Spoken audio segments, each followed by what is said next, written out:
Assalamualaikum warahmatullahi wabarakatuh. Saya nggak ngapa-ngapain kok. Saya kan cuma WA-WA-an aja. Saya kan nggak ngapa-ngapain. Saya LDR kok. Saya nggak pacaran kok. Saya cuma ngobrol aja. Kan kita cuma temen. Kan saya sama dia tuh kayak kakak adik. Ah, ini alasan-alasan yang datang daripada syaitan.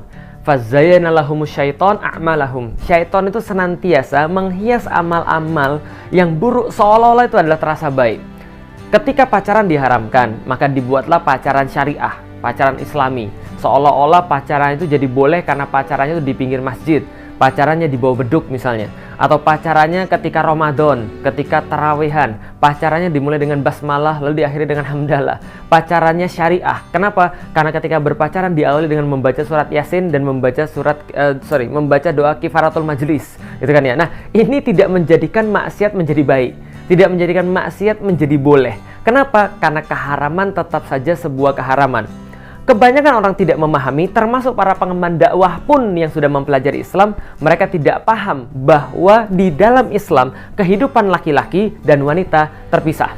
Maka ketika tidak ada hajat, tidak ada keperluan yang syar'i, maka tidak boleh seorang laki-laki berinteraksi dengan seorang wanita. Apakah pergi ke bioskop bareng-bareng, ataukah pergi makan bareng-bareng, ataukah pergi jalan bareng-bareng, tidak ada. Selama tidak ada keperluan syar'i.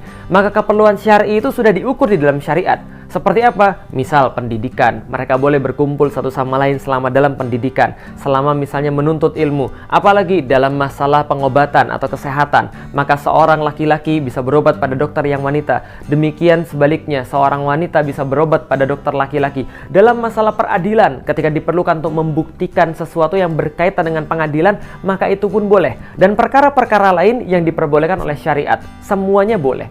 Nah, hanya saja kebanyakan kaum muslimin mereka menganggap remeh hal ini. Lalu mereka berkholwat dengan cara apapun. Mereka berkholwat di media sosial, mereka berkholwat di handphonenya, mereka berkholwat dengan menelpon, padahal semuanya sama.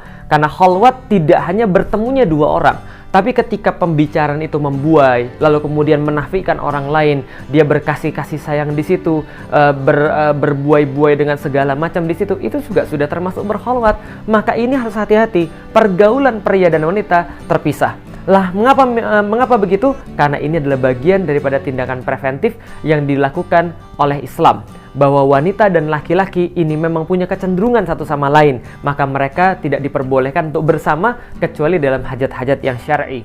Maka ini harus menjadi sebuah panduan dalam diri kita. Banyak-banyaklah mengkaji bagaimana sistem pergaulan di dalam Islam. Banyak-banyaklah mengkaji bagaimana Islam menempatkan laki-laki dan Islam menempatkan wanita. Kapan mereka boleh berkumpul? Kapan mereka harus terpisah sama sekali? Kapan ketika Allah memperbolehkan mereka bisa sama-sama untuk melakukan sesuatu? Kapan mereka harus melakukan satu-satu? Mereka harus melakukan aktivitas satu-satu dan tidak bercampur satu sama lain. Tapi pada intinya yang harus disampaikan adalah secara mendasar dan secara default laki-laki dan wanita itu terpisah aktivitasnya. Maka jangan bersama-sama kecuali memang ada keperluan, karena mudorotnya pasti ada. Wallahu a'lam bishawab. Saya Felix Xiao. Assalamualaikum warahmatullahi wabarakatuh.